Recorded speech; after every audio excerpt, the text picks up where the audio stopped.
नमस्कार प्यारे दोस्तों, आज हम लाए हैं रियल नंबर का लेक्चर नंबर 2। इस लेक्चर में हम पढ़ेंगे टर्मिनेटिंग डेसिमल के बारे में, नॉन टर्मिनेटिंग डेसिमल के बारे में, नंबर एंडेड विथ जीरो के बारे में, और हम HCF और LCM के कॉन्सेप्ट पढ़ेंगे और उस पर ढेर सारे न्यूमेरिकल बनाएंगे। अगर आपने पहला वीडियो नहीं देखा है तो आप टाइप कीजिए रियल नंबर 1 मैथ्स अड्डा। हम शुरू करते हैं concept number 2।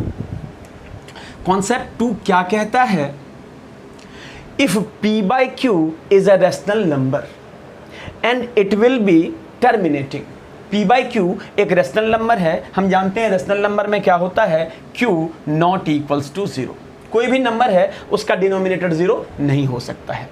P by Q is a rational number and it will be non-terminating। It will be non-terminating, या पहले हमने कहा it will be terminating।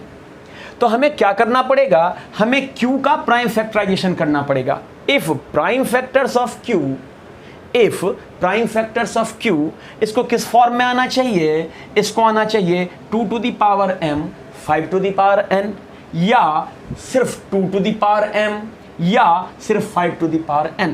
आप ऐसा भी कह सकते हैं 2 to the power m, ये 5 to the power 0 लिख दीजिए, 5 to the power n, इसको 2 to the power 0 लिख दीजिए। फिर से, अगर कोई रेशनल नंबर है जो P by Q के फॉर्म में है, वह टर्मिनेटिंग होगा या वह नॉन टर्मिनेटिंग होगा, यह डिपेंड करता है उसके डिनोमिनेटर के प्राइम फैक्टराइजेशन पर। अगर डिनोमिनेटर का प्राइम फैक्टराइजेशन इस फॉर्म में आया है 2 to the power m, 5 to the power n, या 2 to the power m, 5 to the power 0, या 5 to the power n, 2 to the power 0, या आप ऐसा कह सकते हैं 2 to the power m और 5 to the power n अलग अलग इसमें आया है, तो यह टर्मिनेट करेगा। क्या मतलब हुआ इसका? जैसे हमने लिखा 18 upon 2 to the power 3, 5 to the power 4, क्या यह टर्मिनेट करेगा? बिना देखे हम बता सकते हैं यह 2 और 5 है इसके डिनोमिनेटर में, तो यह टर्मिनेट करेगा। ओके, दूसरी बात हमने कहा 18 अपॉन 2 to the power 3, क्या यह टर्मिनेट करेगा? अब जरा ध्यान से देखिए, इसमें 5 नहीं है, लेकिन आप गौर कीजिएगा तो इसमें 5 to the power 0 है। Any number raise to the power 0, ये क्या होता है 1। तो यहां पर 2 to the power 3 और 5 to the power 0 कह सकते हैं। तो यह अगेन इस फॉर्म में आ गया, तो ये भी टर्मिनेटिंग होगा, ये भी टर्मिनेटिंग होगा। ओके, एक तीसरी बात ले लेते हैं 18 अपॉन 5 to the power 4, क्या यह टर्मिनेटिंग होगा? बिल्कुल टर्मिनेटिंग होगा। यहां कुछ भी नहीं है तो हम लिख सकते हैं 2 to the power 0।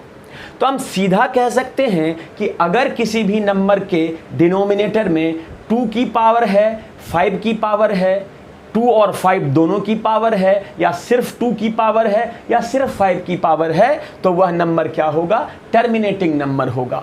Otherwise number non terminating होगा। जैसे हमने कहा 18 अपॉन 2 to the power 3 और 3 to the power 4, क्या यह टर्मिनेटिंग होगा? नहीं। यहाँ 2 to the power 3 तो है, लेकिन इसके साथ ये एक्स्ट्रा है 3, यह टर्मिनेटिंग नहीं होगा। सिमिलरली हमने कहा 18 2 to the power 3, 7 to the power 5, यह टर्मिनेटिंग होगा? नहीं। 2 के साथ या तो खाली 2 होना चाहिए, या तो 2 के साथ 5 होना चाहिए। 2 के साथ अगर दूसरा कोई नंबर है 3, 5, 7, 11, तो ये नहीं चलेगा, 5 होगा। तो सिमिलरली जो भी नंबर इस फॉर्म में हो 2 to the power m और 5 to the power n, या 2 to the power m या 5 to the power n, यह टर्मिनेटिंग होगा, यह टर्मिनेटिंग होगा। और नंबर अगर इस फॉर्म में हो, नंबर अगर इस फॉर्म में हो, नंबर अगर इस फॉर्म में हो, 2 के साथ 3 है, 5 के साथ 3 है, 3 के साथ 7 है, तो यह कभी भी टर्मिनेटिंग नहीं होगा। This number will never terminate. चलिए हम एक सवाल से इसको देखते हैं।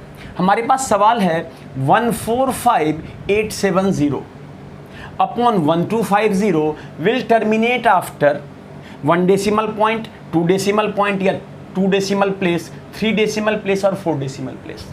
तो देखिए कॉन्सेप्ट क्या कहता है, इफ Q, अगर डिनोमिनेटर इस फॉर्म में हो 2 की पावर m और 5 की पावर n।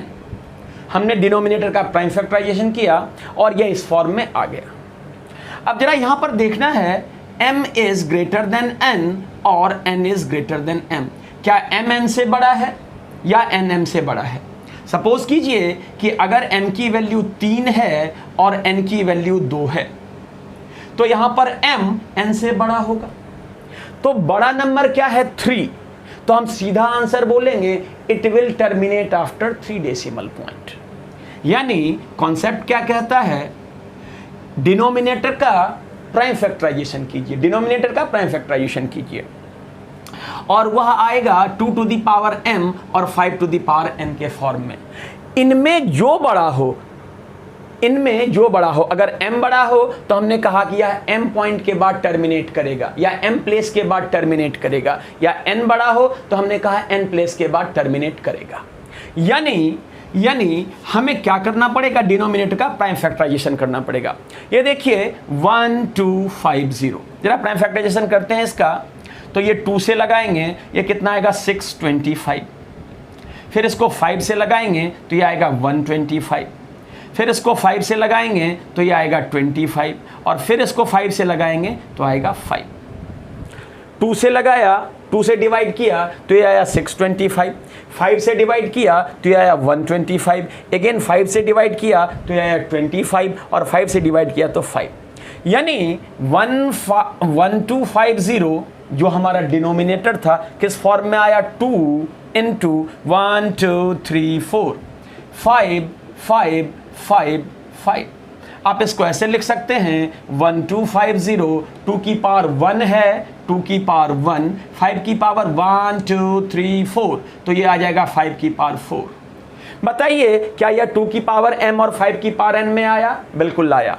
कौन सा नंबर बड़ा है? 4 बड़ा है। तो हम बोलेंगे कि यह डेसिमल के 4 पॉइंट के बाद, 4 प्लेस के बाद टर्मिनेट करेगा। 1 और 4 जो बड़ा नंबर हो, 1 और 4 जो बड़ा नंबर हो उतने ही प्लेस के बाद टर्मिनेट करेगा। तो हमारा आंसर क्या आया? हमारा आंसर आया 4 डेसिमल प्लेस। हमारा आंसर क्या आया? 4 डेसिमल प्लेस। ओके, एक बार फिर से बता देता हूं। हमारे पास क्वेश्चन है 145870 अपन 1250। हमने पूछा क्या यह टर्मिनेटिंग होगा? अगर होगा तो कितने पॉइंट के बाद, या नॉन टर्मिनेटिंग होगा? तो हम डिसाइड नहीं करेंगे टर्मिनेटिंग हो या नॉन टर्मिनेटिंग हो। कौन डिसाइड करेगा? डिसाइड करेगा इसका डिनोमिनेटर। डिनोमिनेटर का प्राइम फैक्टराइजेशन किया, 1250 2 से लगाया, 5 से लगाया, 5 से लगाया, 5 से लगाया, यानी 1250 2 into 5 into 5 into 5 into 5। So that is 2 to the power 1 और 5 टू द पावर 4। क्या यह 2 to the power m 5 to the power n के फॉर्म में आया? इसका यह मतलब हुआ कि 2 और 5 के टर्म में आ रहा है या नहीं आ रहा है। तो हमने देखा यह बिल्कुल 2 और 5 के टर्म में आ रहा है। और किसकी पावर बड़ी है?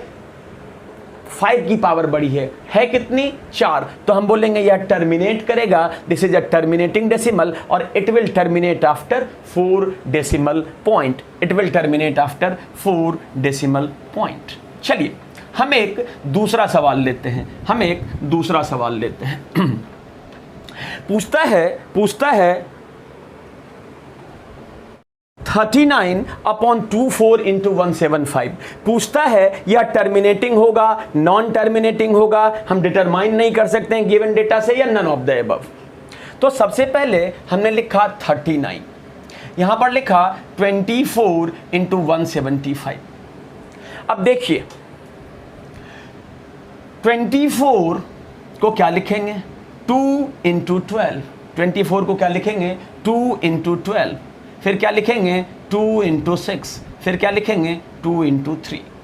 ओके, यानी 24 को हम लिख सकते हैं 2 इंटू 2 इंटू 2 इंटू 3, 175।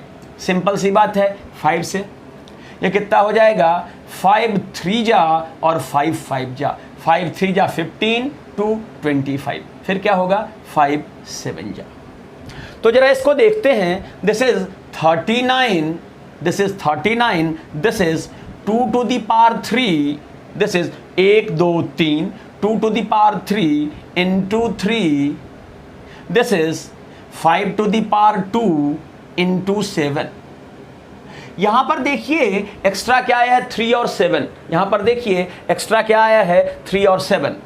तो हमने इसको भी ठीक कर लिया, हमने इसको भी ठीक कर लिया। ये 39 को हमने क्या लिखा, 39 को हमने लिखा 3 इंटू 13, 3 इंटू 13, और ये आ गया 2 to the power 3, 3, 5 to the power 2 और इंटू 7। ओके, इस 3 को इस 3 से कैंसिल कर देते हैं।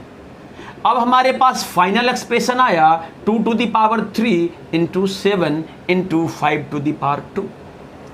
स्टिल इसमें 2 और 5 तो है, लेकिन एक्स्ट्रा क्या है 7 है। हमने यहां से 3 को कैंसिल आउट कर दिया, लेकिन अभी भी इसमें क्या है 7 बच रहा है। तो हमने हमारा नंबर यह है 2 और 5 में तो है, लेकिन यहां पर एक्स्ट्रा 7 है, तो एक्स्ट्रा 7 होने के कारण यह क्या हो जाएगा नॉन टर्मिनेटिंग। तो यह क्या हो जाएगा नॉन टर्मिनेटिंग। ये बहुत ही अच्छा सवाल है। और देखिए ये था 39, 24, 175, 39, 24 और 175। थोड़ा सा कॉम्प्लिकेटेड सा सवाल लगता है, लेकिन हमें सिर्फ डिनोमिनेटर के साथ डील करना। डिनोमिनेटर के साथ डील किया, 24 इसको लिखा 2 इंटू 2 इंटू 2 इंटू 3, इसको लिखा 5 इंटू 5 इंटू 7। यहाँ पर ये आ गया 39, 2 to the power 3, 3 to the power 1, 5 to the power 2 into 7। यहाँ से 3 से 3 कैंसिल आउट हो जाएगा, 3 से 3 कैंसिल आउट हो जाएगा, और यह क्या बचेगा 13 बचेगा। स्टिल ये वाले पोर्शन में 2 और 5 तो आया है, एक 7 एक्स्ट्रा आया है। स्टिल इस वाले में एक 7 एक्स्ट्रा आया है, तो हम कह देंगे यह कैसा होगा नॉन टर्मिनेटिंग होगा। हम कह देंगे यह कैसा होगा नॉन टर्मिनेटिंग। एक और सवाल लेते हैं बड़ा प्यारा सा। हमने डेटा को 39 से 63 कर दिया। हमारे पास सवाल आ गया 63 अपॉन 24 इंटू 175, यह टर्मिनेटिंग है या नॉन टर्मिनेटिंग है। ठीक है, तो 24 क्या हो जाएगा 2 इंटू 3 इंटू 3, 3 2 जा 6, सॉरी 24 क्या हो जाएगा 2, 12, 3, 4 और 2 और 2, 24 हो जाएगा 2 2 जा 4, 2 जा 8, 3 जा 24। 175 कैसे लिखा था 5 लिया, 35 हो जाएगा, 5 लिया और 7 हो जाएगा। तो हम इसको लिखेंगे 63 upon 2 to the power 3 into 3 to the power 1 into 5 to the power 2 into 7। जरा रुक जाइए, ऐसे सवालों में थोड़ी रुकने की जरूरत है। यहाँ 3 और 7 आया है, क्या ये 3 और 7 ऊपर में बैलेंस हो सकता है? चलिए बैलेंस करते हैं। 3 into 7 21 into 3 63। 63 can be written as 3 3 जा 9, 9 7 जा 63, और यहाँ आ जाएगा 2 to the power 3, 3, 5 to the power 2 और 7। देखिए खेल हो गया। ये 3 से 3 कैंसिल आउट हुआ, 7 से 7 कैंसिल आउट हुआ। अब जरा फॉर्म को देखिए 3, 2 to the power 3, 5 to the power 2। क्या यह टर्मिनेटिंग है? बिल्कुल टर्मिनेटिंग है। किस फॉर्म में है? यह 2 और 5 के फॉर्म में है, तो हम बोलेंगे यह टर्मिनेटिंग है। और यह कितने प्लेस के बाद टर्मिनेट करेगा? तो 3 प्लेस के बाद। It will terminate after 3 decimal point. This is the concept. थोड़े से और सवाल लेते हैं। हमारे पास सवाल है 53 upon 2 to the power 2 into 5 will terminate after. तो एकदम ऑब्वियस सी बात लगती है, ये 2 की पावर 2 है, 5 की पावर 1 है और कोई दिक्कत नहीं है, तो हम बोलेंगे यह टर्मिनेट करेगा। हाईएस्ट पावर देखते हैं, यहाँ 2 है, तो it will terminate after 2 decimal point. Simple सी बात है। नीचे में अगर 2 और m हो तो आपको सिर्फ और सिर्फ देखना है पावर, किसकी पावर ज़्यादा है, जिसकी पावर ज़्यादा है उतने पॉइंट पर टर्मिनेट करेगा। 2 पॉइंट के बाद यह टर्मिनेट करेगा। फिर अगला सवाल है which of the following is terminating. अब कुछ इस टाइप का सवाल है। ये सारे सवाल आपको बोर्ड में आ सकते हैं, कुछ भी कैसे भी। तो पहला सवाल है 73 अपॉन 165, दूसरा है 111 अपॉन 30, तीसरा है 27 अपॉन 625 और चौथा है 520 अपॉन 462। तो जरा चेकआउट करते हैं 165 को, जरा चेकआउट करते हैं 165 को। अगर आपने 165 को चेकआउट किया, यहाँ पर 165 ये आएगा, 5 से लगा देते हैं, 5 3 जा 5 3 जा 15, 1 5 3 जा 33, 5 3 जा 15, 1 कैरी 15, 5 3 जा। अगेन इसको 3 से लगाते हैं, 3 11 जा, बिल्कुल या 5 इंटू 3 इंटू 11 के फॉर्म में आ रहा है और ये 73 है। ये 3 और 11 73 को नहीं कैंसिल आउट कर सकता है, इसको भी चेकआउट करना जरूरी है। अगर यह 33 होता तो बात खत्म हो जाती, अगर यह 33 होता तो 3 इंटू 11 इसको मार देता। मैं ये कहना चाह रहा हूं कि अगर ये 33 होता, 5 इंटू 3 इंटू 11 होता तो ये 3 11 जा और 11 11 जा, इस बात को भी आपको चेकआउट करना है। तो आ जाता 1/5, यह टर्मिनेटिंग है, यह टर्मिनेटिंग है, लेकिन ऐसा नहीं है, इसमें 73 है। ये जो एक्स्ट्रा जो चीज होती है 2 और 5 के अलावे, क्या वह इसको कैंसिल आउट कर रही है या इसको कैंसिल आउट नहीं कर रहा है? तो यह क्या हो जाएगा? Non terminating. बहुत बढ़िया, इस ऑप्शन को छांट देते हैं। आया 30, 2 15 जा 3 5 जा, 11/2 इंटू 3 इंटू 5। 11 को 3 कैंसिल आउट नहीं कर रहा है, 11 को 3 कैंसिल आउट नहीं कर रहा है, इसकी भी जानकारी होनी चाहिए। 11 को 3 कैंसिल आउट नहीं कर रहा है तो यह 2 और 5 के पावर में नहीं है, तो यह नॉन टर्मिनेटिंग होगा। तीसरा 2027 625। नाउ 625 हम जानते हैं ये 5 की पावर है, आपको याद रखनी चाहिए। 5 125, 5 25 और 5, यह 5 टू द पावर 4 होता है, तो निश्चित रूप से इसको हम लिखेंगे 27/5 to the power 4।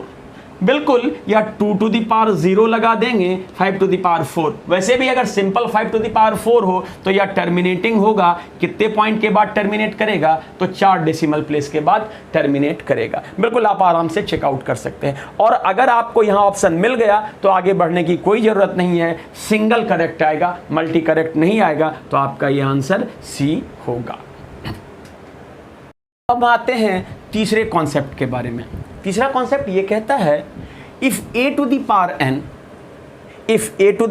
n where n is a natural number. कोई भी नंबर है वह इसको a to the power n के रूप में लिखा गया है। a to the power n where n is a natural number. यह एंडेड विथ 0 होगा, यानी जब इसको एक्सपैंड करेंगे, जब a to the power n को ओपन करेंगे, जब a to the power n को खोलेंगे तो क्या आखिरी नंबर 0 से एंड होगा। If a to the power n where n is a natural number, n natural number है, will ended with 0। यह कैसे पता होगा? हमने कहा 6 की पावर 36 will ended with 0, तो अब हमें 6 की पावर 36 करना पड़ेगा, पता नहीं।